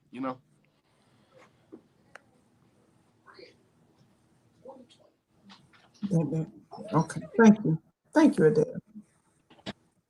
yes. That's Donna will be at the same group next week. Oh. that's a question, or that's a taboo topic that a lot of church folks stray away from, because they take that sin, and that's the number one sin in church is homosexuality. I don't know how they separate sin, but that's the one that has created probably the biggest secret in church. I don't date church guys no more. They make everything too complicated. It's only 30% of men in church, 20% of them don't want a woman. So yes, yeah, it's and how do we deal with that? What is it that's creating that dynamic? How do you even begin to deal with that? Because that's the one thing that church folk don't like to talk about. That they like to sweep. There's a big old hump in the rug because they like to sweep this under the rug and act like it's not prevalent or present. But how do we begin to address that? Well, they first gotta want to, be, desire a woman. I think that's a big thing. They gotta have that desire to, actually be with. I know I have a few friends. I have like maybe 2 friends that personally battled with that, and they're actually married to women now, and so that they really got to give that to God, and just give it to Him. Women and men have reversed roles. Church folks struggle with balance. I can agree with that. With balance. And I think they struggle with balance because of their level of commitment. And I think some people, not for conversation, some people feel like when you do things outside of the church, it's as if you're turning your back on God, or you're operating outside of the will of God, because you should only do. And so everything has a lot to do with perspective, outlook, because what's balanced for some people definitely may not be balanced for somebody else. Earlier, Bishop has said, back in the day, if somebody would have said they couldn't do something for him or with him related to the church, he would have had a problem with it. But understanding life's priorities. Sometimes life priorities will take you away from some of the activities from the church. And that can impede the ability to have balance too. I know a few who married as well, and they're still practicing homosexuality on the side. Let's talk about women who marry guys that's just like this, and they don't want to admit that they'll just say something so good, and with the comment from Eve and all that. But when I see, and y'all hear me openly, when I see people married to people, and you look at the aura of the person that they're with, and it still has the stench of that, and you say, well, do you know that they could still be, you know, I mean, I just think that some men, some women marry men because they just want a man, and you don't see that maybe they're still struggling with it. That's my issue. What say y'all to that? I think some people go into it as an arrangement. Some people just have these arrangements because, and this is what I was talking about earlier. Walk in your truth, own your truth, good, bad, or ugly. Own to thine own self be true, and we call it beards. When a man marries a woman, but he's really involved with another man, we say that's his beard. It's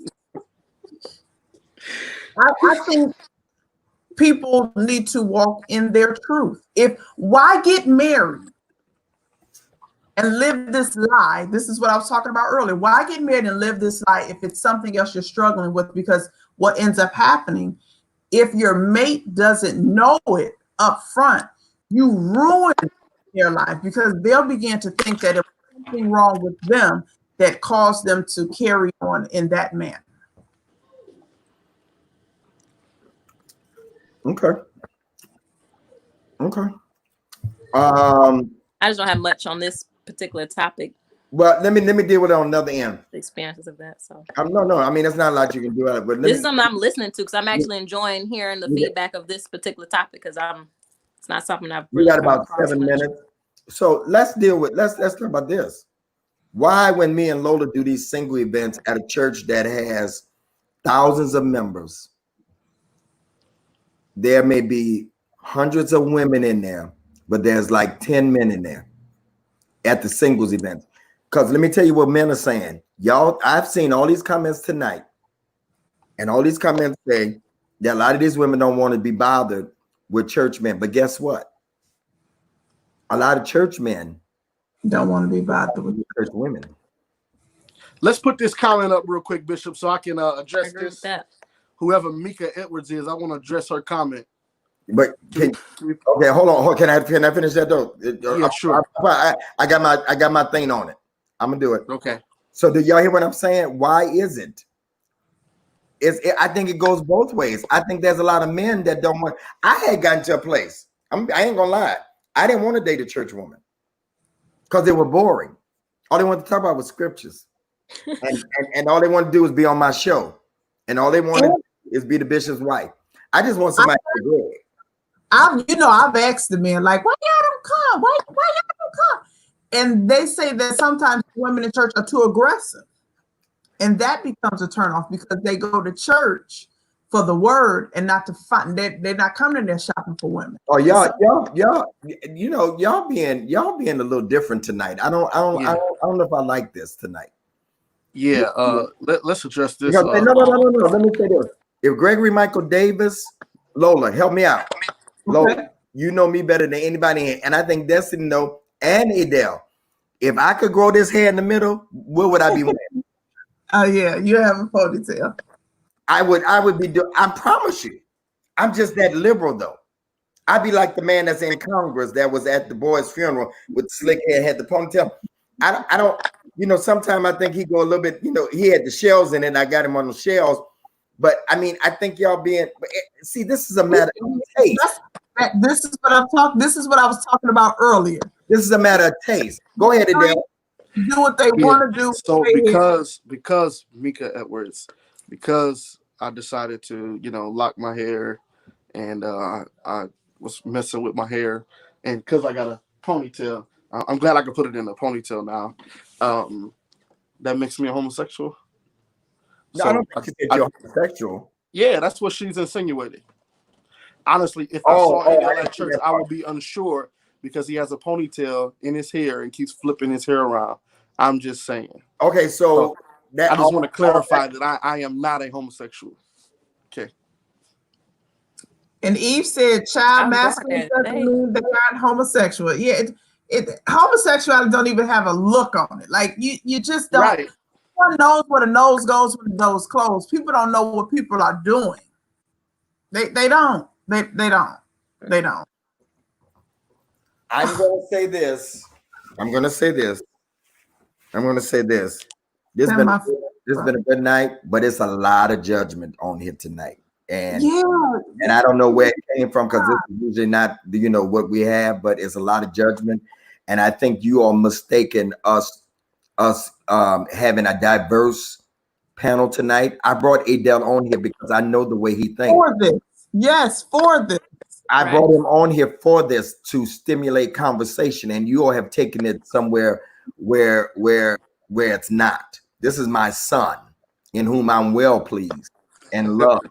Thank you, Bishop. Now, y'all, I can talk about his head, but y'all ain't gonna talk about his. Okay, y'all ain't gonna do that. Okay, Tim, I know Tim. Tim means no harm with Destiny, or I would come at him. Okay, Tim means no harm. I know. I'm fine. And Tim has Tim. This is the way Tim provokes conversation. So we're gonna do this again next week. But I enjoyed it though. I yeah, feel like it made I'm it just spicy. saying, Like Lennon, I let you come, but you ain't gonna keep coming. Okay, I'm just gonna say that. All right. So at the end of the day, this was very good. Adele, I want the best for him. I want the best woman for him. I want it to be in time. If he decide to get married tomorrow, I support him. You gonna do the wedding, Bishop? I'll do whatever you want, but then I'm My gonna God. do like my grandfather. I'm gonna tell you, I told you so if it don't work. My God. Y'all follow Destiny Inspire. She has a new journal out. Make sure y'all follow her, Destiny Inspire. I was just on a prayer call with I don't know how many was on there, Tim. Probably was hundreds, but the feedback that was gotten was amazing. Y'all follow I Am Lola. they want you back. They want you to come back. Amen. With my non-experienced self. Lola, follow Lola George. I Am Lola George. She is a host in our city right now. We do this every week at 9 p.m. Tim, I want to get you on. And then y'all make sure a lot of the people that were on here tonight, Prophet invited because I know he did. Y'all follow him. If y'all not following him, make sure y'all follow Adele Kimbrell. But this was a great conversation tonight. And this week we're gonna have you on because he wanted to get on tonight, but I didn't let him on. But all of you, some of you are regulars, Mika and Evangelist Gail, all of our regulars. This is designed for entertainment. Yes. This is what this is. And we say things to push buttons on purpose. Some stuff I really believe, but some stuff we say to provoke conversation. The saints, I do this, and I'm very transparent because most preachers won't be. That 90% of the comments I get, I love you, Bishop, because you are transparent. And that even Tim has said before, I'm transitioning. This is what I want to do. I desire to have a syndicated radio show to do this. My sis Lola right with me. Because ministry is more than standing in the pulpit, as y'all see now. Ain't no pulpits to stand in. Yeah. Okay. And so this is what we do. So much love to all of you. Lola, you can give the Destiny. You want to say anything before we go? Yeah, I just want to thank you guys for having me, Lola and Bishop Davis. I enjoy what you guys do, and I'm grateful that you create these forums for people to express themselves and talk, have different opinions and ideas. Adele, it was a pleasure being able to connect with you again. Our last run-in was January, and we also had an interesting conversation there. And I can just say honestly, again, as I've been reiterating, marriage is not a bad thing. It's a great thing. And I'm grateful that you have somebody like Bishop Davis in your life that cares about you. Because again, you're gifted, you're called by God and where you're going. It's so important to have the right person. So more than anything, I believe it's not that either of Lola or Miss Bishop Davis or myself are saying not to get married, because you deserve that. But again, because they care so much, they just want to make sure that you have the right person, that you will be happy, which is your decision ultimately. But I don't want you to take anything said as if you shouldn't be married, because again, it's wonderful. But because you are great in what you do, you need somebody that's going to be able to keep up with your greatness. And that's it. Thank everybody for watching, everybody who commented and viewed. I love it. You read that comment, Adele? Yeah, he's giving you thumbs up. Mika, apologize to you. Oh, Give me a thumbs up. Okay. Oh, that was sweet. All right, y'all. Hey, Frida. Good night to everybody. We'll see y'all next Saturday at 9 p.m. Y'all pray for Atlanta, please. I mean, literally, Atlanta is burning. They I burned knew it was gonna come. they I burned saw down it. the Wendy's where the young man was shot. The fire department can't even get to it because it's that bad. They down 75 in Atlanta. Wolf Blitz is still there at 11 o'clock, so you know it's bad at CNN. All Right. right, well, love y'all. Good night.